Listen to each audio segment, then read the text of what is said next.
Welcome to Public Affairs Roundtable, a discussion of current events in the nation and around the world and how they affect the people of Indiana. Here's your moderator, Larry Lough. Problems around the world and everyone with his own solution. Today we're going to talk about the United Nations role in some of those solutions with our special guest, who is Ambassador John Birch, Deputy Permanent Representative of the United Nations from Great Britain. Welcome. Also with us, Ball State University professors Bruce Gilhood from the Department of History, John Rouse from Political Science, who's also our executive producer.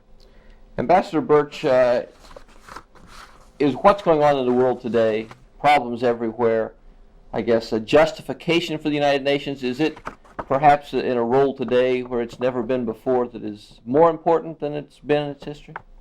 Well, I think the United Nations has always been important since it was founded in 1945. Its aim was to save succeeding generations from the scourge of war. We've been not altogether successful in preventing war because there have been many minor conflicts, but none of the great powers have been to war. And I think we have been reasonably successful in diffusing a number of very dangerous situations and, in fact, from time to time, of bringing conflicts to an end. There's been some criticism in this country over the years that the United Nations tends to be anti-American. Is that a valid criticism? Well, I think if you look at the number of countries that speak against American policy at the United Nations, there is at times a very strong critical element. But people are pretty critical of the other superpower, the Soviet Union, as well. And I would say that the most critical voice that has been heard over the last decade has been against the Soviet Union for its policies in Afghanistan. What is your role in the United Nations? What specifically does the Deputy Permanent Representative do? Well, all member states of the United Nations, 159 of them, have ambassadors at the United Nations, and some of the more important countries have 2 or 3, or in the case of the United States, 5 ambassadors at the United Nations because of the amount of work there is to do.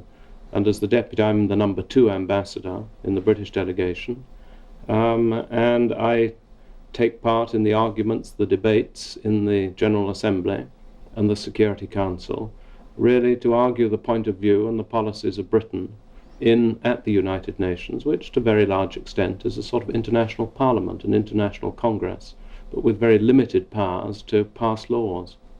John Rouse. If we could establish what the UN is, essentially the UN is not democratic.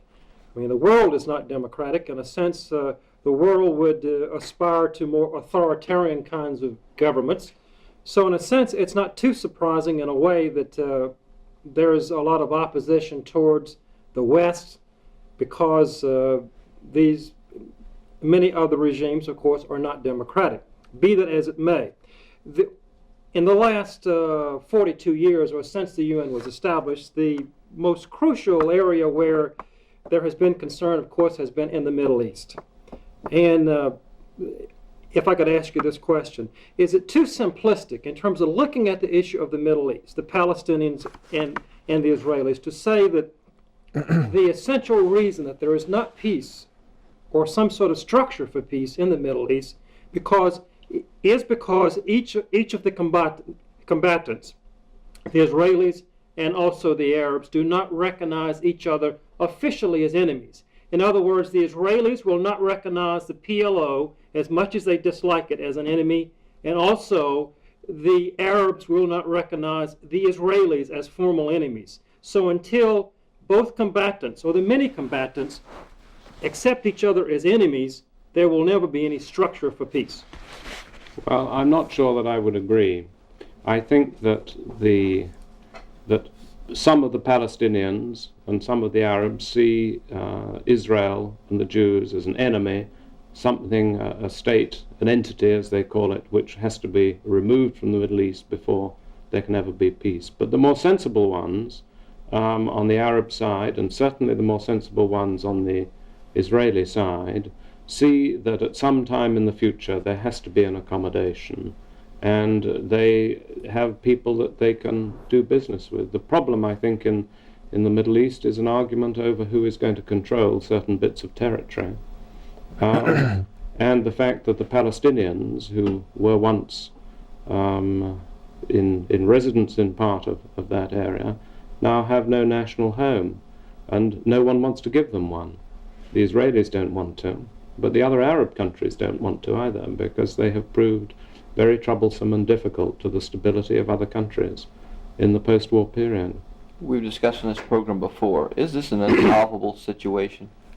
Is there a solution to the Middle East problem? Well, I hope there is. It is, in fact, the one subject that has dominated the agenda of the United Nations since Israel was created over 40 years ago. And at some stage, I think a solution is possible. And what is a solution which I hope the United Nations will be able to play a role in? We have got to provide for Israel a state which has international guarantees about its boundaries, so that it won't be invaded and attacked by its Arab neighbors. At the same time, we have got to provide some sort of homeland for the Palestinians who've been homeless for half a century. Bruce?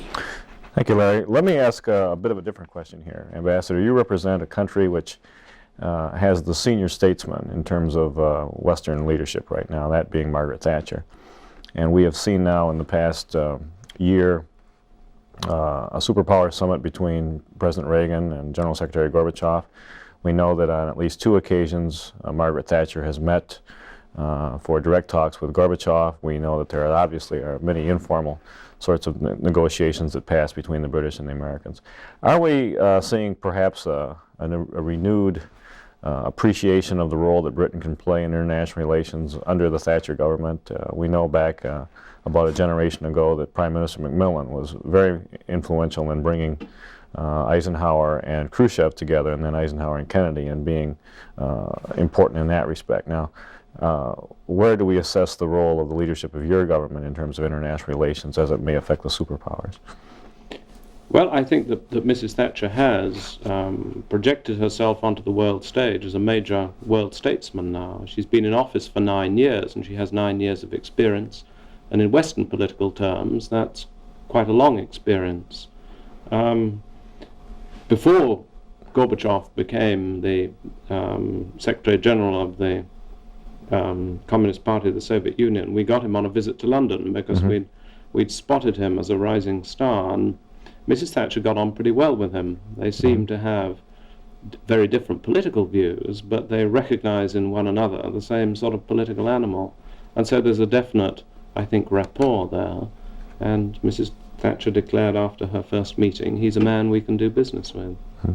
I think that the main relationship between East and West is always going to be the relationship between Washington and Moscow. Those are the 2 superpowers, at least the 2 military superpowers. But the European voice is very important, and we, after all, as Europeans, live cheek by jowl with the Russians. We have a very long, much longer history of dealing with Russia than the United States does. And I think that there are things about how to do business with the Russians, how to live with them on the same continent, understanding their attitude to the world, their history and their culture, in which Europeans have something very important to say to both superpowers. And Mrs. Thatcher's been pretty good at saying it. If I could pick up on Bruce's question and also take us back to the UN, the real success of the UN, of course, has been its decolonization. The fact that in today's world we have 160 nations. Some of them may have only 500,000 people, but nevertheless 160 nations. Is it getting to the point, in the sense in the future, that as we look at the relationship between Western Europe, the Soviet Union, and the U.S., that we will have the Soviet Union and Western Europe and the U.S. agreeing on policy versus the Third World, meaning looking at all those new nations where there is going to be constant turmoil, because by the very definition, as you have development, there's going to be uncertainty. is it possible as we look to the future and as we work through the UN that there will be more cohesiveness with international policies vis-a-vis the Soviet Union and the United States? Well, I think that there will definitely be changes. I think that to some extent between the West and the Soviet Union there has been an adversarial approach to the Third World, a fight for hearts and minds, and a real attempt by the Soviet Union to subvert Third World countries to see installed authoritarian Marxist governments. My feeling is that the Russians have had a pretty bitter experience, actually, in the Third World. A lot of the regimes that went Marxist have been pretty bad advertisements for them. And at the United Nations now, I think that there is a much more, amongst the richer countries of the world, a strong feeling that we must put aside our ideological differences on this matter and really do something to rescue the Third World from the terrible grip of poverty, of the downward spiral, their problems in areas of health and things like AIDS, of the decline of their economies, the effects of the trade imbalances. And I think that there are good prospects of the United Nations, the developed countries working together and us trying to draw the Soviet Union into that and the communist bloc. One of the troubles is most of the Soviet development effort goes towards their client states, Vietnam, Cuba, Angola, and a lot of it is not in developmental aid but in military assistance, and we've got to try and persuade them to put that right. You'd mentioned Margaret Thatcher had been in office 9 years. Ronald Reagan might well be in office 9 or 10 or 12 years here if it weren't for our system that limited him to 2 terms or 8 years. Is this election going to disrupt relations, disrupt perhaps a continuity in U.S. policy? Is the Thatcher regime, are Englanders at all apprehensive about what might come out of this 1988 presidential election? Well, I think that the Ron-Maggie relationship is obviously going to come to a tearful end. But I think one thing you have to remember is that if you talk about Britain, Mrs. Thatcher, in fact, won less than 50% of the votes. And so when you talk about British support for Mrs. Thatcher, half of the country supports her, but there is another half that voted against her or voted for other parties. And I think that in general, sentiment in Britain, and probably in Europe as a whole, is rather more comfortable with democratic administrations than Republican ones in this country. And therefore, I think that we've been pretty good at getting on with both Republican and Democratic administrations. When an administration changes, it's always a difficult period of adjustment. But I think that there is, there are still some remnants of a bipartisan foreign policy in this country, and your commitment, to freedom, to the defense of Europe, to the things that matter to us in Europe, will remain, whether it is a Republican victory or whether it's a Democratic victory. And maybe it depends on which of the candidates, Democratic candidates, gets the nomination and if they win. Let me jump in and ask this question, because Jesse Jackson is receiving a lot of votes this year. How would the British respond to a presidency of Jesse Jackson? I think that there would be, it would be a bigger jump into the unknown than we have so far contemplated. But it's difficult for me, actually, as a foreigner, to comment on your candidates. I think he'd probably be rather more of an unknown factor to the American people as well. I think that's correct. But if he is the choice of the American people, then we'll do business with him. And I think that anyone who becomes president of this great nation has very great qualities.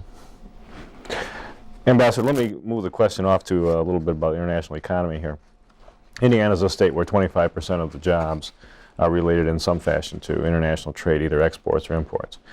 In this city alone, we have 3 of our major companies, Ball Corporation, Maxim Corporation, Ontario Corporation, all who have presence in the UK, either offices there or branches of aspects of their business.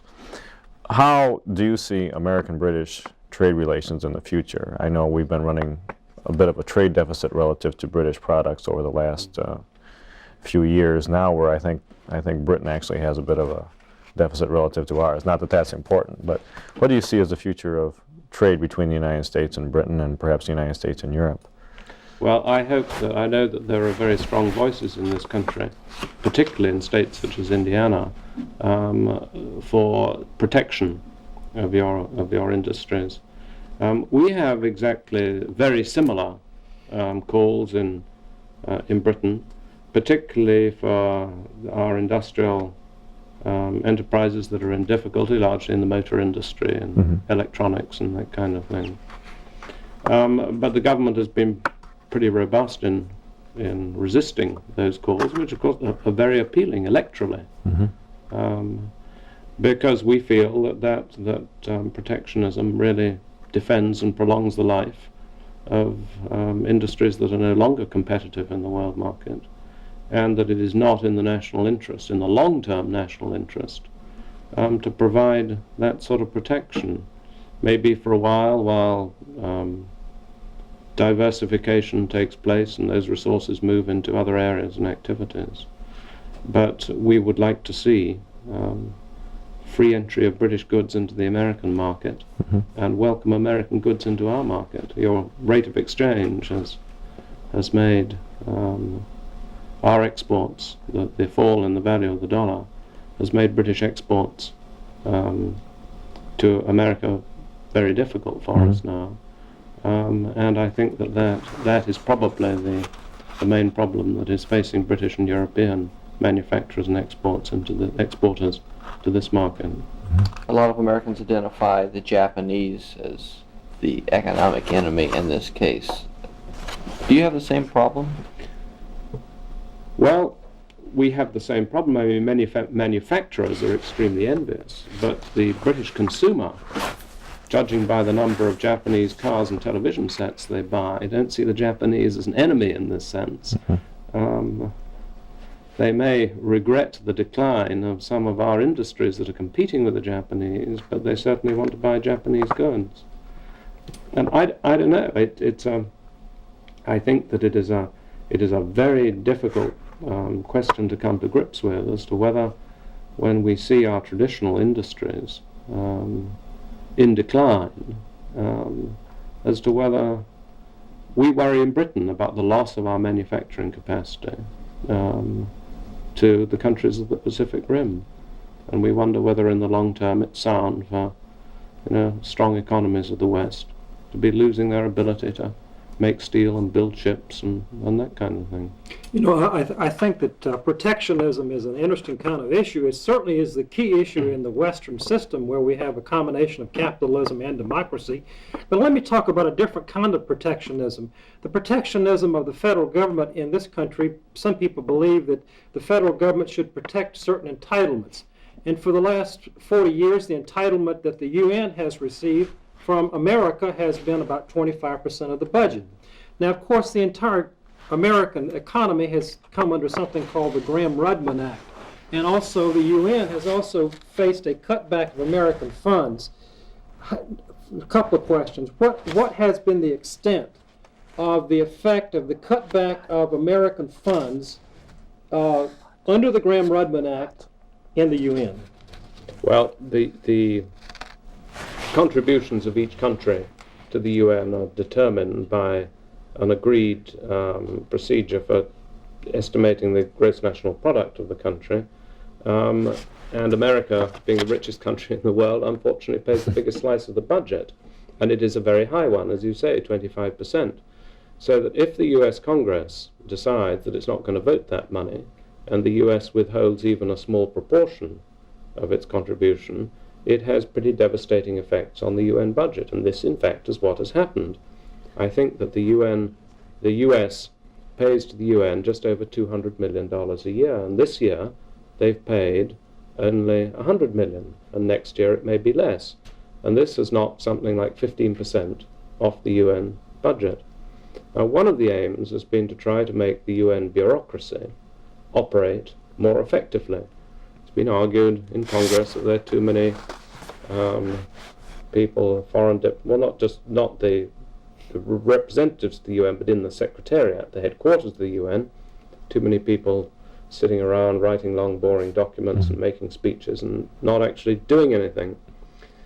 And some of that criticism is true. I mean, you know what bureaucracy is like in Washington even. Everyone thinks it's too big and ought to be leaner and more effective.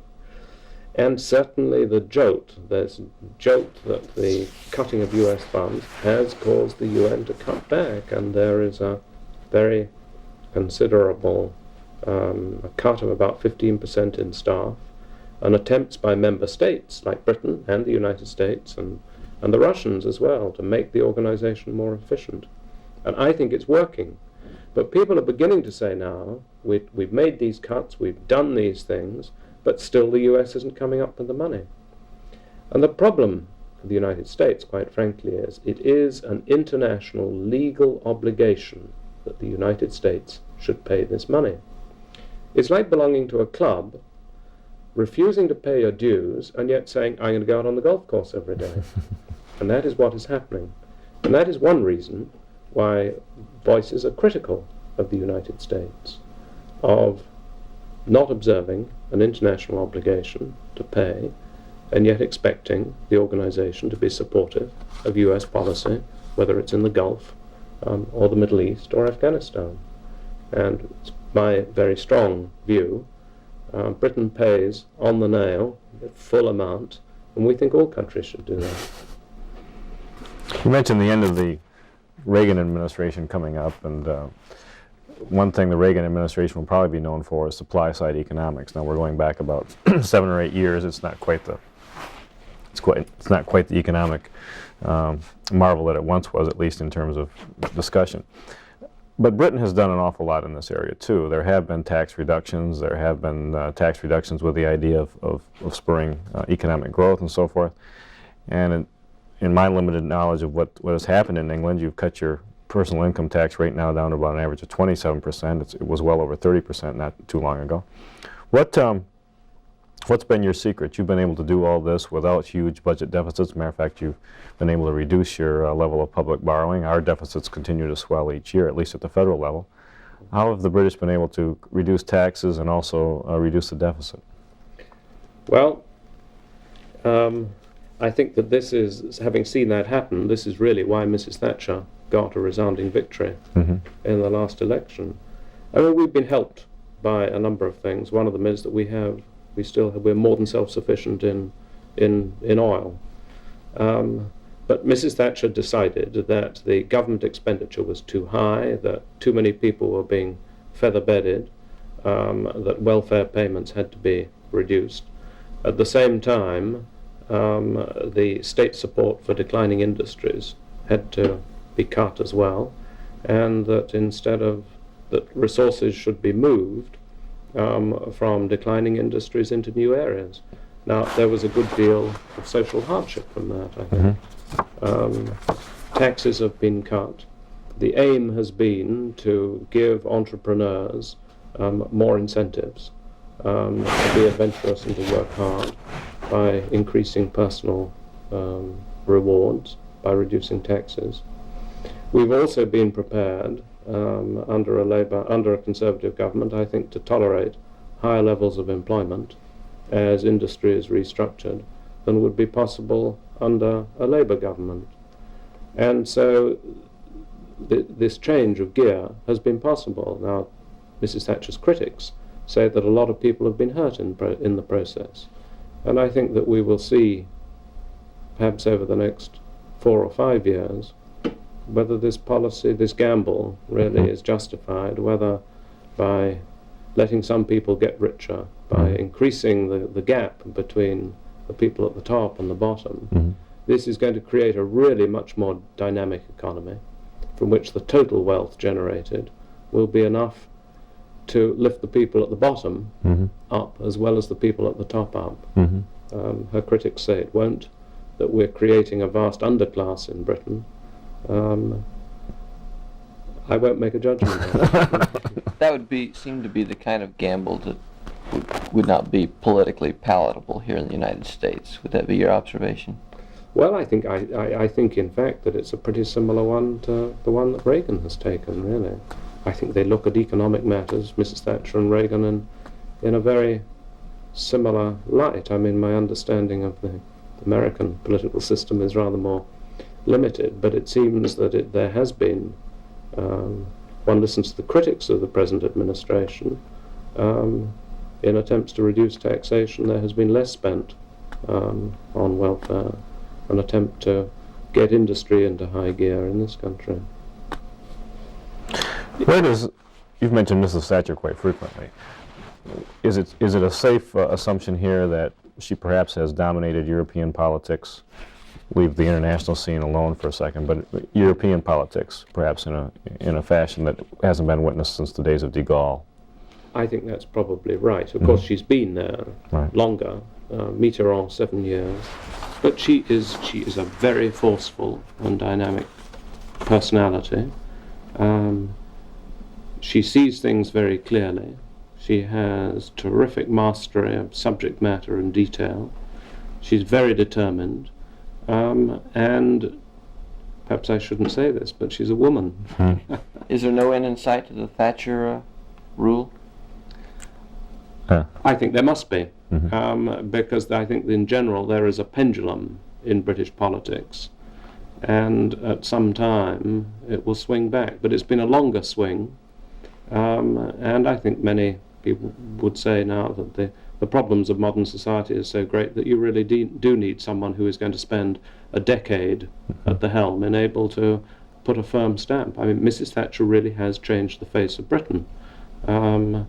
And I think that a lot of what she's done will remain, even if the pendulum swings back again. And the pendulum has cut us off here. We're out of time thanks to our guest, Ambassador John A. Birch, British Deputy Permanent Representative to the United Nations.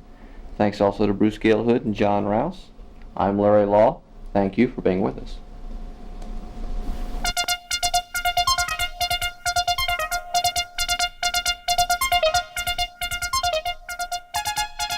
If you have comments regarding this program, please address them to John Rouse, Box 149, Muncie, Indiana, 47305. The producer for Public Affairs Roundtable is John Rouse.